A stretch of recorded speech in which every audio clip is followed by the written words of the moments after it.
Hello students, मैं Shiva Serena हाजिर हूँ आज फिर आपके लिए महत्वपूर्ण जानकारी लेकर। जैसा कि आप देख रहे हैं, आज हम 11वीं कक्षा की इतिहास की पुस्तक से अध्याय 1 समय की शुरुआत से आज करने जा रहे हैं।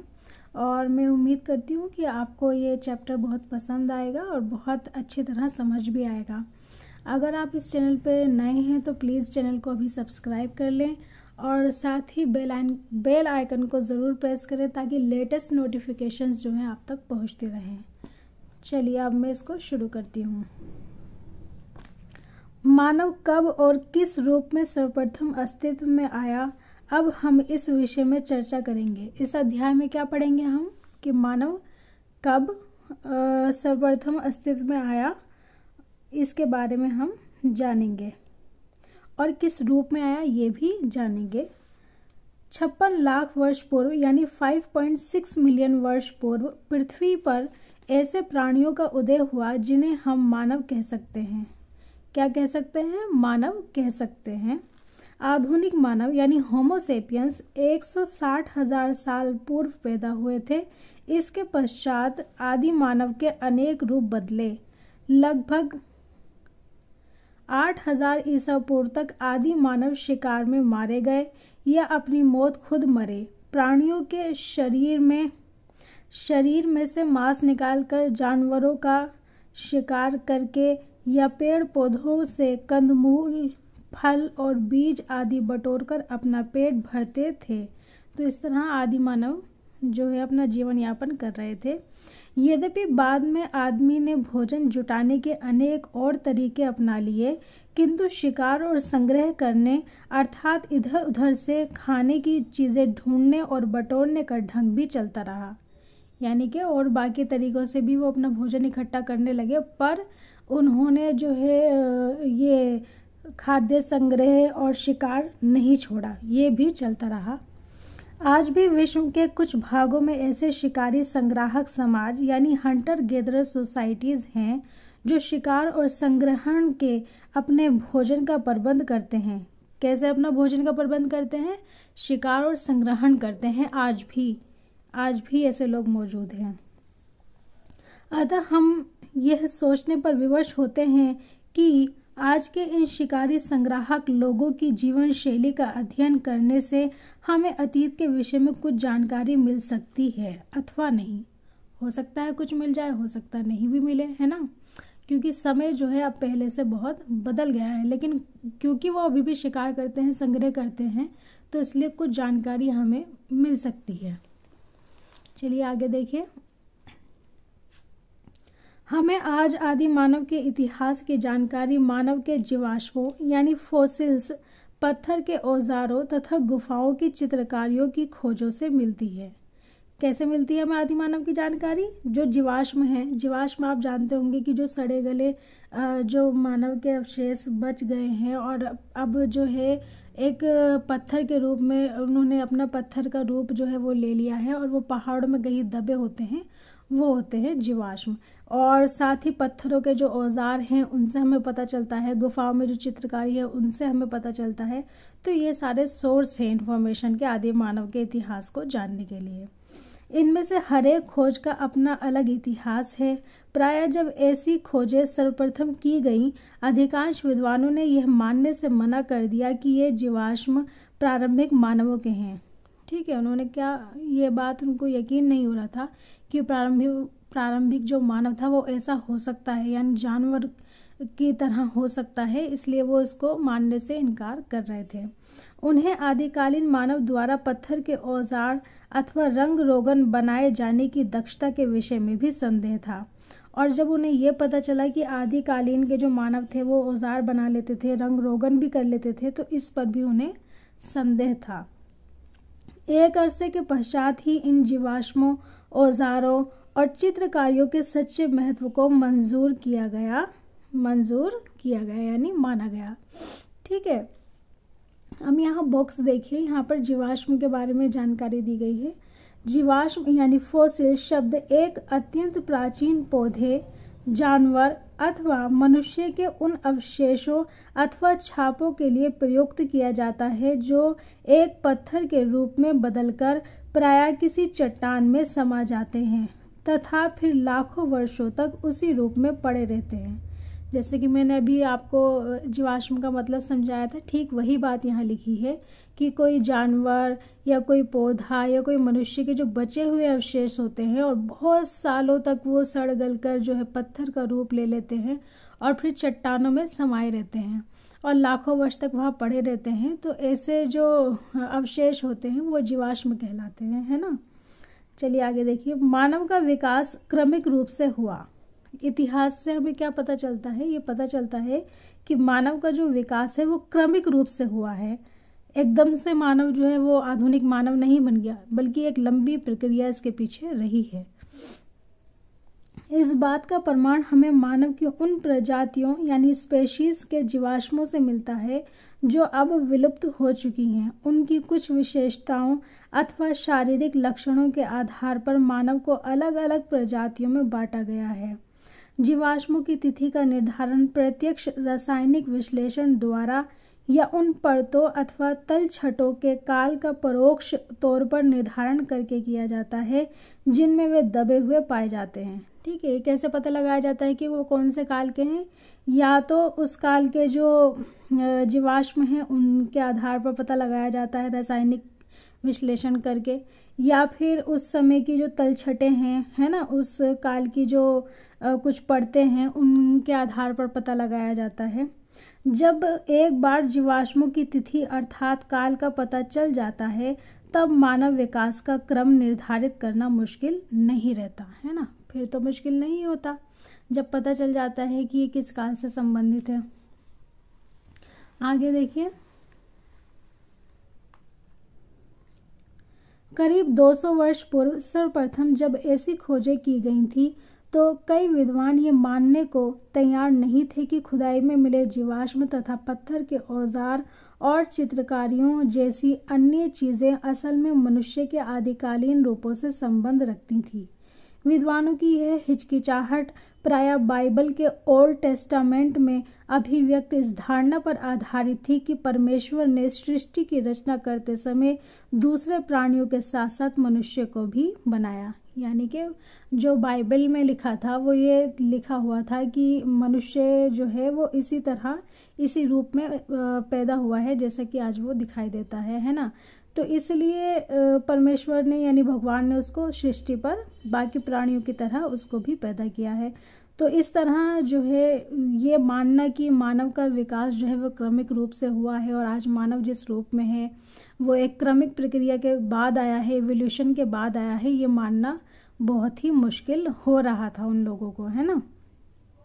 आज भी बहुत सारे ऐसे लोग हैं जो ये बात मानने से इनकार करते हैं कि हम जो हैं वानरों से उत्पन्न हैं, या मतलब हमारा जो इवोल्यूशन है वो जानवरों से हुआ है। तो इस बात को मानने से आज भी बहुत सारे लोग हैं जो इस बात को मानते नहीं हैं। और धर्म के मामले में जैसे कि धर्म में बहुत सारी जगहों पे बताया गया है कि इंसान जो है भगवान ने ऐसे ही पैदा किया था और प्रजातियों की तरह, तो उस बात पे वो लोग बिलीव करते हैं और जो इतिहास की धारणा है उस पर यकीन नहीं करते। तो यहाँ मैं आपको कुछ भी मानने के लिए फोर्स नहीं कर रही हूँ, आपको जो मानना है वो आप मान सकते हैं, लेकिन इतिहास हमें जो बताता है मैं आपको सिर्फ उससे अवगत करा रही हूँ, परिचित करा रही हूँ। ठीक है, अब यहाँ देखिए, यहाँ इस बॉक्स में देखिए प्रजाति के बारे में कुछ इंफॉर्मेशन दी गई है। प्रजाति क्या होती है? प्रजाति अथवा स्पीशीज जीवों का एक ऐसा समूह होता है जिसके नर व मादा मिलकर बच्चे उत्पन्न कर सकते हैं और उनके बच्चे भी आगे प्रजनन करने अर्थात संतान उत्पन्न करने में सक्षम होते हैं। एक प्रजाति विशेष के सदस्य दूसरी प्रजाति के सदस्यों से संभोग करके बच्चे उत्पन्न नहीं कर सकते। यानी कि मेंढक शेर के साथ संभोग तो नहीं कर सकता ना, मेंढक मेंढक के साथ ही संभोग कर सकता है, शेर शेरनी के साथ ही संभोग कर सकता है, तोता जो है वो अपनी ही प्रजाति के साथ संभोग कर सकता है। तो इस तरह से हर प्रजाति के जो जीव होते हैं वो अपनी ही प्रजाति के नर मादा के साथ जो है संभोग करके बच्चे उत्पन्न करते हैं, है ना। अब जैसे कि मैं आपको बताऊं, मनुष्य जो है वो मनुष्य स्त्री पुरुष आपस में ही संभोग कर सकते हैं ना, मनुष्य जानवर के साथ तो संभोग नहीं कर सकेगा। तो इस तरह जो है प्रजाति की पहचान यही है कि जो स्पीशीज होती हैं वो जीवों का एक ऐसा समूह होता है जिसके नर व मादा मिलकर बच्चे उत्पन्न कर सकते हैं, है ना। ये बच्चे उत्पन्न करना इनकी विशेषता है, बच्चे उत्पन्न कर सकते हैं और उनके बच्चे भी आगे प्रजनन करने अर्थात संतान उत्पन्न करने में सक्षम होते हैं, ठीक है। और जैसा कि आपको बताया कि एक प्रजाति विशेष के सदस्य दूसरी प्रजाति के सदस्यों से संभोग करके बच्चे उत्पन्न नहीं कर सकते, ठीक। उम्मीद करती हूँ आपको समझ में आ गया होगा। अब आगे देखिए, विद्वानों की ऐसी हिचकिचाहट, जैसा कि मैंने आपको बताया कि बाइबल के ओल्ड टेस्टामेंट के अनुसार ये था कि परमेश्वर ने बाकी प्राणियों की तरह मनुष्य को भी ऐसे ही पैदा किया है। तो विद्वान जो है बड़े हिचकिचाते थे इस बात को मानने में कि मनुष्य का जो है जो रूप है आज वो एक क्रमिक विकास के द्वारा जो है संभव हुआ है, इसको मानने में वो हिचकिचाते थे। और जो कुछ भी पुराने उनको ऐसे अवशेष मिलते थे या बर्तन मिलते थे, चित्रकारी मिलती थी या टूल्स मिलते थे, है ना, औजार मिलते थे, तो उनको मानने में उनको हिचकिचाहट होती थी। विद्वानों की ऐसी हिचकिचाहट का एक उदाहरण जानिए।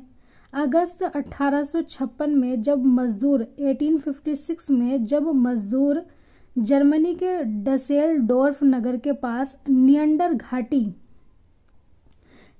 घाटी में चूने के पत्थरों की खान की खुदाई कर रहे थे तो उन्हें एक खोपड़ी व अस्थि पंजर के थोड़े टुकड़े मिले। ये चीजें एक स्थानीय स्कूली शिक्षक कार्ल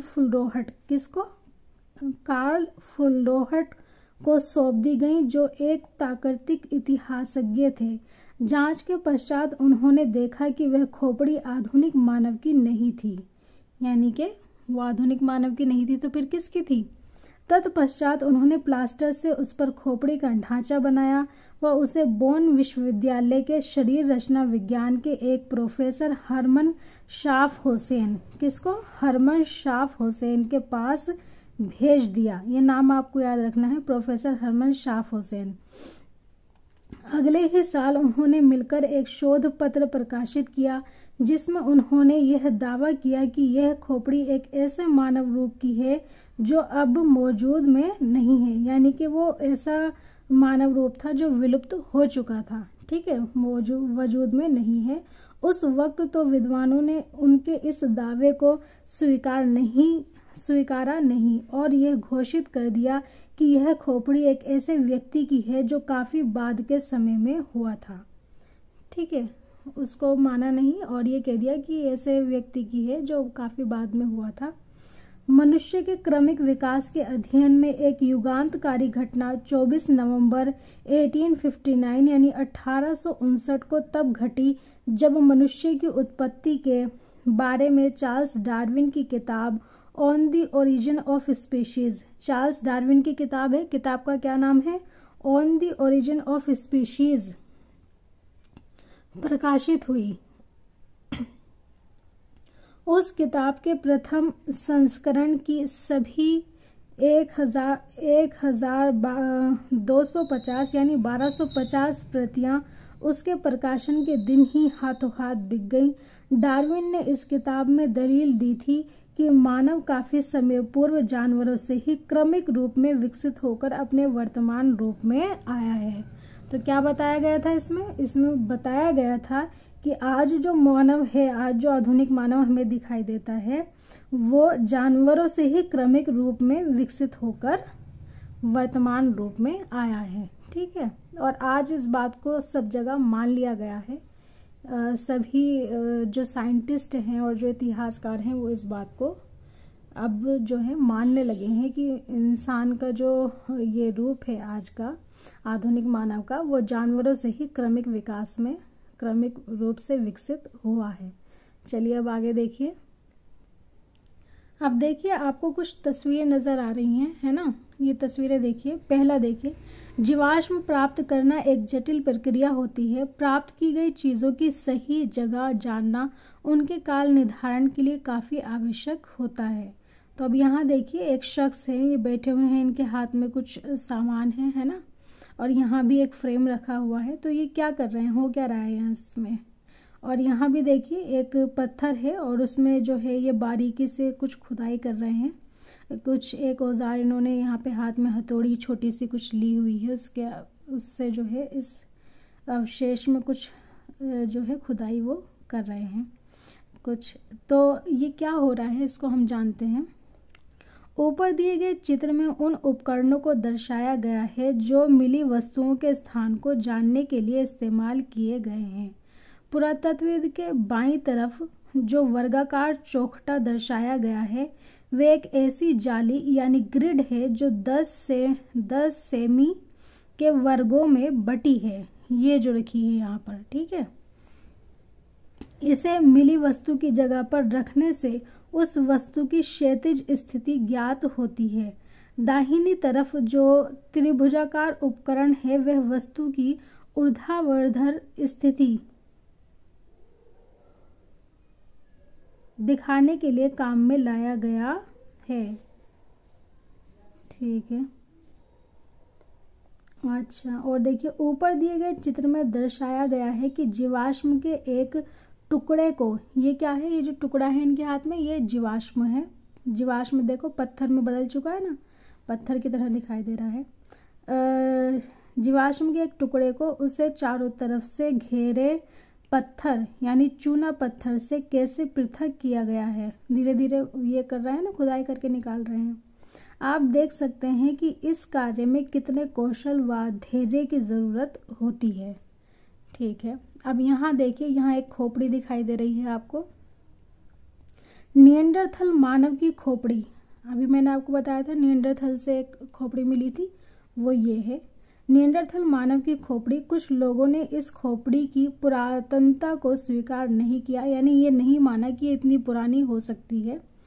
वे यह बताया कि यह खोपड़ी तो किसी मूर्ख अथवा जड़ बुद्धि प्राणी की है, इस तरह की उन्होंने बात की, और ये नहीं माना कि ये पुराना जो है किसी विलुप्त मानव की खोपड़ी है, ठीक है। चलिए आगे बढ़ते हैं।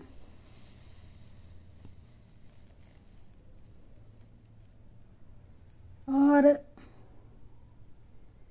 यहाँ पे एक क्रियाकलाप दिया है, ये मैं आपको पढ़ के सुनाती हूँ। अधिकतर धर्मों में मानव प्राणियों की रचना के विषय में कई कहानियाँ कही गई हैं, पर प्रायः वे वैज्ञानिक खोजों से मेल नहीं खाती।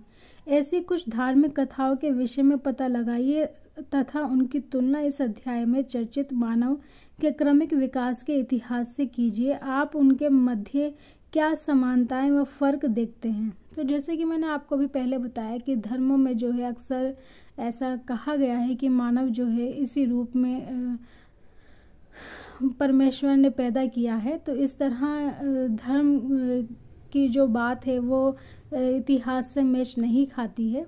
तो इस तरह के फ़र्क जो हैं वो मौजूद हैं। अब हम किसी के विश्वास को बदलने की कोशिश नहीं कर रहे हैं, लेकिन इतिहास जो कहता है उस पर प्रकाश हम ज़रूर डाल रहे हैं, ठीक है।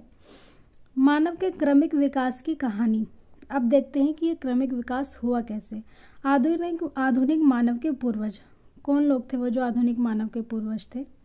चित्र में दिखाई गई खोपड़ियों की रचना में आप जो भी फर्क पाएंगे उनका कारण वे बदलाव हैं जो मानव के क्रमिक विकास से परिणाम स्वरूप पैदा हुए हैं। मानव के क्रमिक विकास की कहानी काफ़ी अधिक लंबी और कुछ जटिल अथवा उलझी हुई भी है। इस विषय में कई अनुत्तरित सवाल भी उठे हैं और नए नए प्राप्त तथ्यों तथा सामग्रियों से प्रायः पुरानी समझ तथा जानकारी में परिवर्तन संशोधन करने पड़े हैं। आइए कुछ घटनाक्रमों तथा बदलावों और उनके नतीजों पर कुछ ज़्यादा गहराई से चर्चा करें। अब पहले आप खोपड़ी देख लीजिए। ये देखिए पहली खोपड़ी का, खा, गा, घा। तो आपको फ़र्क दिखाई दे रहा है यहाँ पर कितना फ़र्क है, फिर थोड़ा कम हुआ, फिर थोड़ा कम हुआ और फिर थोड़ा कम हुआ। और यहाँ पर देखिए ये वाली जो हिस्सा है ये ऊपर की तरफ चला गया है, ये देखिए, है ना। तो कितना ज़्यादा फ़र्क इनके आकार में हमें दिखाई दे रहा है। अब देखिए इन चार खोपड़ियों को। खोपड़ी का एक वानर की है, खोपड़ी घा ऑस्ट्रेलोपिथिकस नामक प्रजाति की है। खोपड़ी गा होमो इरेक्टस यानी सीधे खड़े होकर चलने वाले मनुष्य की है। खोपड़ी घा होमो सेपियंस यानी चिंतनशील प्राज्ञ मानव नामक प्रजाति की है। आज के मानव इसी प्रजाति के हैं। इन खोपड़ियों में आप ज़्यादा से ज़्यादा कितनी समानताएं और फर्क देखते हैं, उनकी सूची बनाइए। इसके लिए आप सर्वप्रथम इन खोपड़ियों का मस्तिष्क खोलो, जबड़ों तथा दांतों को अच्छी तरह देखिए। तो आपको सूची बनाने के लिए तो मैं अभी नहीं कह रही हूँ, लेकिन फ़र्क जो है वो मैंने आपको बता दिया है। और भी बहुत से फ़र्क हैं, इनके दांतों में काफ़ी फ़र्क दिखाई दे रहा है ना। और भी चीज़ें हैं जो आप थोड़े बहुत फ़र्क यहाँ पर भी देख रहे हैं इस तरीके से। तो ये जो है एक क्रमिक विकास हमें यहाँ मनुष्य का दिखाई दे रहा है। चलिए अब आगे बढ़ते हैं। मानव के विकास के क्रम को 360 से 240 लाख साल पूर्व तक ढूंढा जा सकता है। कितना बताया? मानव के विकास के क्रम को 360 से 240 लाख साल पूर्व तक ढूंढा जा सकता है। कभी कभी हमारे लिए इतने लंबे समय के विस्तार की कल्पना करना ज़्यादा कठिन हो जाता है। अगर आप अपनी किताब के एक पृष्ठ को 10,000 वर्षों के बराबर माने तो 10 पृष्ठ 1,00,000 वर्षों के समान तथा 100 पृष्ठ 10 लाख वर्षों के समान होंगे। 10 पृष्ठ 1,00,000 वर्षों के समान तथा 100 पृष्ठ 10 लाख वर्षों के समान होंगे। इस तरह 360 लाख वर्षों के विषय में सोचने के लिए आपको 3600 पृष्ठों की किताब की कल्पना करनी होगी। यह वह वक्त था जब एशिया और अफ्रीका में स्तनपायी प्राणियों की प्राइमेट नामक श्रेणी का उद्भव हुआ था। कौन सा वक्त था? जब स्तनपायी प्राणियों की प्राइमेट नामक श्रेणी का उद्भव हुआ था। तो स्तनपायी कौन होते हैं? स्तनपायी वो होते हैं जो अपने बच्चों को जो है दूध पिलाते हैं, है ना। बच्चे पैदा करते हैं और बच्चों को दूध भी पिला सकते हैं। उसके पश्चात करीब 240 लाख साल पूर्व प्राइमेट श्रेणी में एक उप समूह पैदा हुआ जिसे होमिनोइड कहते हैं। क्या कहते हैं उसे? होमिनोइड कहते हैं। इस उपसमूह में वानर यानी एप सम्मिलित थे और फिर बहुत समय पश्चात लगभग 56 लाख वर्ष पूर्व हमें पहले होमिनिड प्राणियों के अस्तित्व का प्रमाण मिलता है। ठीक है। अब प्राइमेट के बारे में यहाँ कुछ इन्फॉर्मेशन दी गई है, ये देखिए। प्राइमेट स्तनपायी प्राणियों के एक ज्यादा बड़े समूह के तहत एक उपसमूह है। इस प्राइमेट उपसमूह में वानर, लंगूर और मानव सम्मिलित हैं। उनके शरीर पर बाल होते हैं। बच्चा उत्पन्न होने से पहले अपेक्षाकृत लंबे वक्त तक माता के गर्भ में पलता है। जैसे कि आप इंसानों में देखते हैं कि माता जो है 9 मंथ तक जो है एक बच्चे को अपने अंदर पालती है ना। तो ड्यूरेशन लंबा होता है गर्भधारण का। माताओं में बच्चे को दूध पिलाने के लिए ग्रंथियां होती हैं, है ना। दूध भी पिला सकती है वो अपना। प्राइमेट प्राणियों के दांत अलग अलग किस्मों के होते हैं। ठीक है, यानी कि सारे दांत एक जैसे नहीं होते। जैसे कि आप दांतों में देखेंगे कुछ नुकीले दांत होते हैं, कुछ चौड़े दांत होते हैं, कुछ दाढ़ें होती हैं। तो इस तरीके से दांत इनके अलग अलग किस्मों के होते हैं। होमिनिड वर्ग होमिनोइड उपसमूह से विकसित हुए। किससे विकसित हुए? होमिनोइड उपसमूह से विकसित हुए। उनमें कई समानताएं पाई जाती हैं किंतु कुछ बड़े अंतर भी हैं। यानी कि होमिनोइड और होमिनिड में कुछ समानताएं और कुछ अंतर देखे जाते हैं। होमिनोइडों का मस्तिष्क होमिनिडों की अपेक्षा छोटा होता था। वे चौपाई थे, यानी 4 पैरों पर चलने वाले थे, अर्थात चारों पैरों के बल चलते थे, किंतु उनके शरीर का अगला हिस्सा और अगले दोनों पैर लचकदार होते थे। इसके विपरीत होमिनिड सीधे खड़े होकर पिछले 2 पैरों के बल चलते थे। उनके हाथ खास किस्म के होते थे जिनकी मदद से वे औजार बना सकते थे और उनका प्रयोग कर सकते थे। हम अगले अनुभाग में उनके द्वारा निर्मित औजारों औजारों और उनकी विशेषताओं के विषय में ज़्यादा बारीकी से चर्चा करेंगे। ठीक है, अब आगे बढ़ते हैं। तो होमिनिड जो हैं वो कैसे हैं? होमिनिड वो हैं जो 2 पैरों पर चलते हैं, हाथ उनके विशेष तरह के बने हुए होते हैं, और जो है उनके जो हाथों की ये भी कला है कि वो औजार बना पाते हैं, और दोनों हाथ जो हैं उनके मुक्त रहते हैं, चलने में नहीं लगते हैं। ठीक है, ये होमिनिड की विशेषता है। और होमिनिड की एक बड़ी विशेषता ये है कि इनका जो सर होता है वो होमिनिड की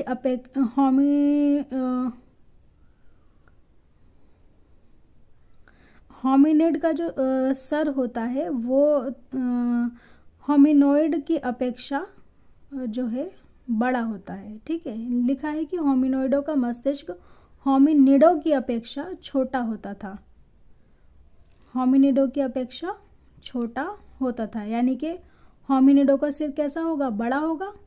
ठीक है, आगे देखिए। 2 तरह के साक्ष्य से ये ज्ञात होता है कि होमिनिडों का उद्भव अफ्रीका में हुआ था। 2 तरह के साक्ष्य से ज्ञात होता है कि होमिनिडों का उद्भव अफ्रीका में हुआ था। कहाँ हुआ था? अफ्रीका में हुआ था। प्रथम तो ये कि अफ्रीकी वानरों यानी एप का समूह होमिनिडों से काफ़ी गहराई से जुड़ा है। क्या कह रहे हैं? होमिनिडों से काफ़ी गहराई से जुड़ा है। दूसरा, सबसे प्राचीन होमिनिड जीवाश्म जो ऑस्ट्रेलोपिथेकस वंश यानी जीन्स के हैं, पूर्वी अफ्रीका में पाए गए हैं, और उनका वक्त करीब 56 लाख वर्ष पूर्व माना जाता है। इसके विपरीत अफ्रीका से बाहर पाए गए जीवाश्म 18 लाख वर्ष से ज़्यादा प्राचीन नहीं है। सबसे पुराना जो हमें अवशेष मिल रहा है वो 56 लाख वर्ष पूर्व का है, और वो हमें मिल रहा है अफ्रीका में। ठीक है, और बाकी जो दूसरा मिल रहे हैं हमें, दूसरे जो जीवाश्म मिल रहे हैं वो 18 लाख वर्ष से ज़्यादा प्राचीन नहीं है, जो अफ्रीका के बाहर मिल रहे हैं। ठीक, अब आगे बढ़ते हैं। इसका कनेक्शन मैं भी आपको आगे समझाऊंगी। अब देखिए हाथ का क्रमिक विकास। यहाँ हाथों को अच्छे से देख लीजिए। ये हाथ देखिए किस तरीके का आकार है, मुट्ठी बंद है, और ये हाथ देखिए इसने हाथ अंगूठे से कुछ पकड़ा है, और ये वाला हाथ देखिए जहाँ मुट्ठी थोड़ी खुली है और हाथ जो है एक सही आकार में दिखाई दे रहा है। तीनों हाथ आपने देख लिए। अब सुनिए, का आकृति चिंपैंजी की ठीक तथा सूक्ष्म पकड़ दिखाती है। ठीक है, खा आकृति होमिनिड की दुरुस्त व सूक्ष्म पकड़ दिखाती है। गा आकृति मनुष्य के हाथ की सशक्त पकड़ दिखाती है।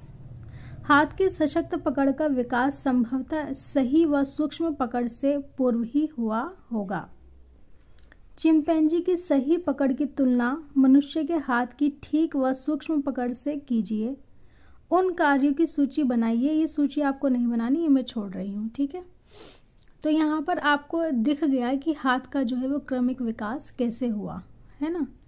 तो ये हाथ भी पकड़ पाता है और ये हाथ भी पकड़ पाता है, लेकिन ज़्यादा बेहतर सशक्त जो है वो इंसान का ये वाला हाथ है ना। आगे देखिए, तो अभी जो हमने होमिनिड की बात की आपसे, तो अब दोबारा से उस पर आते हैं।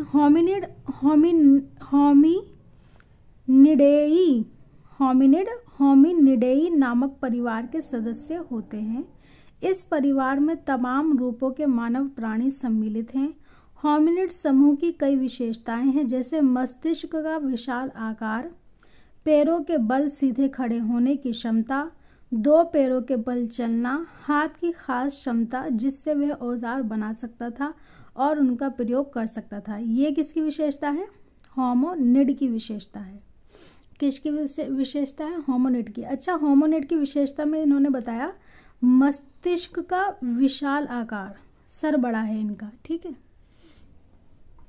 सर बड़ा है। अब यहाँ देखिए, हिंदी में जीनस शब्द के लिए वंश शब्द का इस्तेमाल भी किया जाता है। तो ये जीनस लिखा है इन्होंने, हिंदी में जीनस कह रहे हैं। और जीनस जो है किसके लिए यूज हो रहा है, वंश के लिए यूज हो रहा है। ठीक है, अब हम दोबारा से होमिनिड पे आते हैं। होमिनिडों को आगे अनेक शाखाओं में बांटा जा सकता है। इन शाखाओं को जीनस, जीनस का अर्थ मैंने आपको बता दिया वंश, जीनस कहते हैं। इन शाखाओं में ऑस्ट्रेलोपिथेकस और होमो अधिक अहम है। कौन कौन अहम है, ऑस्ट्रेलोपिथेकस और होमो। इन शाखाओं में प्रत्येक की अनेक प्रजातियां होती हैं। ऑस्ट्रेलोपिथेकस और होमो के मध्य कुछ बड़े फर्क उनके मस्तिष्क के आकार, जबड़े और दांतों के संबंध में पाए जाते हैं। ऑस्ट्रेलोपिथेकस के मस्तिष्क का आकार होमो की तुलना में बड़ा होता है, जबड़े ज्यादा भारी होते हैं और दांत भी अधिक बड़े होते हैं। ठीक है, जैसे कि आप जानते हैं कि जो होमो है वो जो है बाद में आया, तो वो उसके जो है मस्तिष्क का आकार भी ठीक है, पहले से बेहतर है, और उसकी जो जबड़े वगैरह हैं वो भी पहले से बेहतर हैं और इतने भारी नहीं हैं, है ना। आगे देखिए, वास्तव में इन प्रजातियों को वैज्ञानिकों द्वारा जो नाम दिए गए हैं वे सब लातिनी व यूनानी भाषाओं के शब्दों से ही बने हैं। किससे बने हैं, लातिनी और यूनानी भाषाओं के शब्दों से ही बने हैं। उदाहरण के लिए ऑस्ट्रेलोपिथेकस नाम लातिनी भाषा के शब्द आस्ट्रल या ऑस्ट्रल यानी दक्षिणी तथा यूनानी भाषा के शब्द पिथेकस अर्थात वानर से मिलकर बना है। तो दो भाषाओं से मिलकर बना है। जो लातिनी भाषा से निकला है ऑस्ट्रल, और यूनानी भाषा से निकला है पिथेकस, जिसका अर्थ है वानर यानी दक्षिणी वानर। ठीक है, यह नाम इसलिए दिया गया क्योंकि मानव के आदि रूप में उसकी एप यानी वानर दशा के कई लक्षण बरकरार रहे, जैसे होमो की अपेक्षा मस्तिष्क का अपेक्षाकृत छोटा होना, पिछले दांत बड़े होना तथा हाथों की दक्षता का सीमित होना। उसमें सीधे खड़े होकर चलने की क्षमता भी ज्यादा नहीं थी क्योंकि वे अभी भी अपना काफी वक्त वृक्षों पर गुजारता था, इसलिए उसमें पेड़ों पर जीवन जीने के लिए जरूरी कई विशेषताएं अब भी विद्यमान थी, जैसे आगे के अवयवों का विस्तृत होना, हाथ और पैरों की हड्डियों का मुड़ा होना तथा टखने के जोड़ों का घुमावदार होना। कालांतर में जब औजार बनाने तथा लंबी दूरी तक पैदल चलने की प्रक्रिया में क्या कह रहे हैं कि औजार बनाने तथा लंबी दूरी तक पैदल चलने की क्रिया में वृद्धि होती गई, तब मानवीय विशिष्टताओं और लक्षणों का विकास भी होता गया। तो धीरे धीरे जो मानवीय विशेषताएं थी यानी खास जो चीजें होती हैं मानव में, वो लक्षण जो है उनमें बढ़ने लगे, विकसित होने लगे। अब आप यहाँ देखिए, एक चित्र आपको दिखाई दे रहा है, ध्यान से देखिए इसको। ये चित्र क्या है, ये दृश्य पूर्वी अफ्रीका की ओल्डुवई गोर्ज रिफ्ट घाटी का है, जो उन क्षेत्रों में से एक है जहां आदिकालीन मानव के इतिहास के चिन्ह पाए गए हैं। चित्र के मध्य में पृथ्वी की भिन्न भिन्न सतहों को देखिए, इनमें से प्रत्येक सतह एक अलग भूवैज्ञानिक चरण को दिखाती है। तो यहाँ इस तरीके से आप कुछ देख पा रहे होंगे, ये इलाका है ना। तो ये घाटी के बारे में ये आप देख सकते हैं। यहाँ जो इन्फॉर्मेशन लिखी है इस पे आप ध्यान नहीं दीजिए, ठीक है, ये मैंने अपनी जानकारी के लिए लिखी थी। अब आगे बढ़ते हैं। ऑस्ट्रेलोपिथेकस ओल्डुवई गोर्ज की खोज 17 जुलाई 1959। ओल्डुवई गोर्ज सर्वप्रथम 20वीं सदी के आरंभिक सालों में एक जर्मन तितली संग्राहक द्वारा ढूंढा गया था, किंतु आगे चलकर यह ओल्डुवई नाम मेरी और लुइस लीकी के साथ गहनता से जुड़ गया, जिन्होंने 40 साल से भी ज्यादा समय तक शोध कार्य किया था। मेरी लीकी ने ही ओल्डुवई व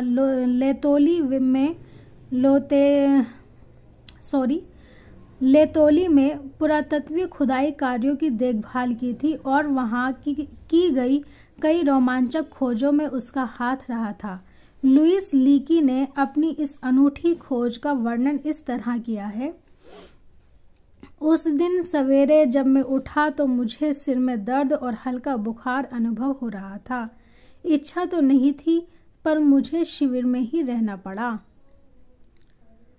चूंकि हम दोनों में से मैं काम पर नहीं जा रहा था, अतः मेरी के लिए काम पर जाना आवश्यक हो गया।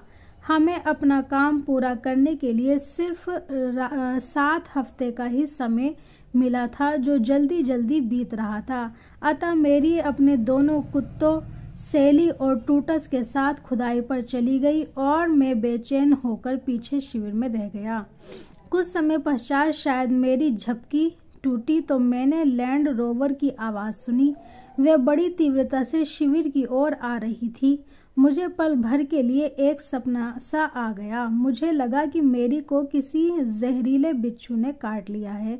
वहां सैकड़ों की संख्या में बिच्छू थे, अथवा किसी सांप ने डस लिया है जो कुत्तों की नजर से बच निकला होगा। लैंड रोवर गाड़ी खड़खड़ाहट के साथ रुकी और मैंने अनेक बार मेरी की आवाज सुनी। वह बार बार पुकार रही थी, मैंने उसे पा लिया, मैंने उसे पा लिया, मैंने उसे पा लिया। मैं अब भी सिरदर्द से लड़खड़ा रहा था। मैं उसका अर्थ नहीं समझ पाया। मैंने पूछा, अरे क्या हुआ, क्या पा लिया, क्या चोट खा बैठी? मेरी ने कहा, उसी को, बस उस आदमी को, हमारे आदमी को पा लिया, उसी को जिसे हम पिछले 23 वर्षों से ढूंढ रहे थे। जल्दी ही आओ, मुझे उसके दांत मिल गए हैं। तो ये किसके दांत मिले थे उन्हें? ऑस्ट्रेलोपिथेकस के मिले थे, ठीक है। और कहाँ मिले थे? ओल्डुवई गोर्ज की खोज में 17 जुलाई 1959, ठीक। तो ये सारी इंफॉर्मेशन आपको बता दी मैंने पढ़ के। और ये finding the world's earliest man लेखक LSB लीकी नेशनल जियोग्राफिक 118 सितंबर 1960 से लिया गया है, ये जो मैंने आपको अभी पढ़ के सुनाया है, ठीक है। चलिए आगे बढ़ते हैं। अब यहाँ एक टेबल देख रहे हैं, एक चार्ट देख रहे हैं आप। ये चार्ट जो है मैं अब आपको बताती हूँ। सकारात्मक प्रतिपुष्टि व्यवस्था किसी बॉक्स विशेष की तरफ इंगित तीर के चिन्ह उन प्रभावों को बताते हैं जिनकी वजह से कोई विशेषता विकसित हुई। बीच में है औजार बनाना और इधर इंफॉर्मेशन है। मस्तिष्क के आकार तथा उसकी क्षमता वृद्धि, आंखों से निगरानी, भोजन और शिकार की तलाश में लंबी दूरी तक चलना, सीधे खड़े होकर चलना, औजारों के इस्तेमाल के लिए और बच्चों व चीज़ों को ले जाने के लिए हाथों का मुक्त होना। ये सब कुछ जो है एक दूसरे से कनेक्टेड है ना। और सब में क्या हो रहा है? औजार बनाना शामिल है। किसी बॉक्स से दूर इंगित करने वाले तीर के चिन्ह ये बताते हैं कि बॉक्स में बताए गए विकास क्रम ने अन्य प्रक्रियाओं को किस प्रकार प्रभावित किया, है ना। वही होता है ना कि मस्तिष्क का आकार तथा उसकी क्षमता में वृद्धि हुई तो औजार जो है वो पहले से बेहतर बनेंगे।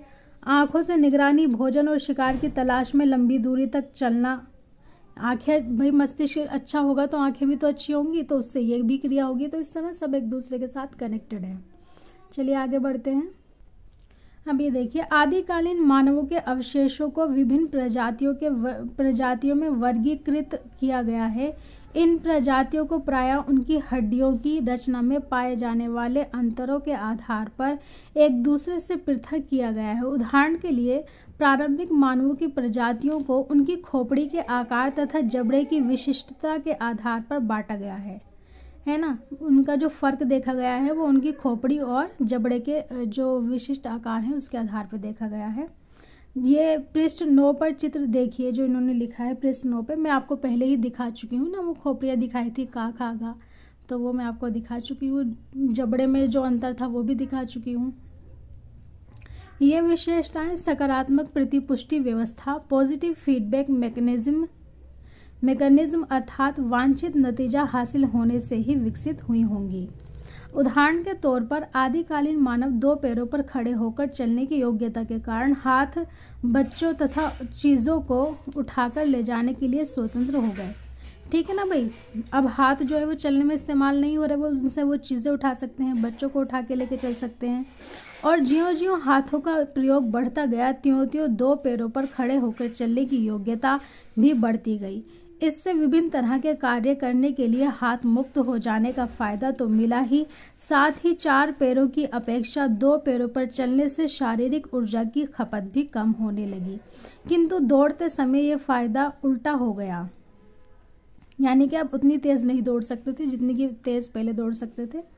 लेतोली तंजानिया में मिले होमिनिड के पदचिन्हों के जीवाश्म तथा हादार इथियोपिया से हासिल हड्डियों के जीवाश्मों से यह ज्ञात होता है कि तत्कालीन मानव दो पैरों पर चलने लगे थे। ठीक है। करीब 25 लाख वर्ष पूर्व ध्रुवीय हिमाच्छादन से यानी कि हिमयुग के प्रारंभ में जब पृथ्वी के बड़े बड़े हिस्से बर्फ से ढक गए तो जलवायु तथा वनस्पति की हालत में बड़े बड़े बदलाव आए। तापमान में वर्षा में कमी हो जाने के कारण जंगल कम हो गए तथा घास के मैदानों का क्षेत्रफल ज्यादा हो गया, जिसके फलस्वरूप ऑस्ट्रेलोपिथेकस के प्रारंभिक रूप जो जंगलों में रहने के आदी थे शने शने लुप्त हो गए और उनके स्थान पर उनकी दूसरी प्रजातियां आ गई जो सूखी परिस्थितियों में शांति से रह सकती थी। इनमें जीनस होमो के सबसे प्राचीन प्रतिनिधि सम्मिलित हैं। यहाँ से शुरुआत होती है होमो की, जीनस होमो की। ठीक है। तो ये आपको याद रखना है कि हिमयुग के प्रारंभ में जब हिमयुग आया ना, बहुत ज़्यादा बर्फ़ पड़ने लगी और इतनी बर्फ़ में बारिश नहीं हो सकती थी, शुष्कता जो है वो बढ़ गई, तब जाके जो है ऑस्ट्रेलोपिथेकस के जो प्रारंभिक रूप थे उनका जो है पतन शुरू हुआ, यानी वो लुप्त हुए और दूसरी प्रजाति आई जो कि होमो थी। ठीक है। यहाँ मैं आज इसको रोकती हूँ। उम्मीद करती हूँ कि जितना आज मैंने पढ़ाया आपको अच्छी तरह समझ में आ गया होगा। अब इसके बाद मैं नेक्स्ट वीडियो में आगे का आपको समझाऊंगी। तब तक के लिए आप इसको अच्छी तरह पढ़िए, समझिए और रिपीट कर करके वीडियो भी देखिए, ताकि जो है आपके दिमाग में अच्छी तरह सारी बातें बैठ जाएं। कहीं अगर कोई चीज़ आपसे छूटी हो तो उसको भी आप बैक करके देख सकते हैं, समझ सकते हैं। उम्मीद करती हूँ कि आप ये वीडियो जो है आपके लिए बहुत ही हेल्पफुल रहेगी। अब मिलेंगे हम नेक्स्ट वीडियो में, तब तक के लिए गुड बाय, टेक केयर। पढ़ते रहिए, खुश रहिए और अच्छे काम करते रहिए। Thank you for watching this video.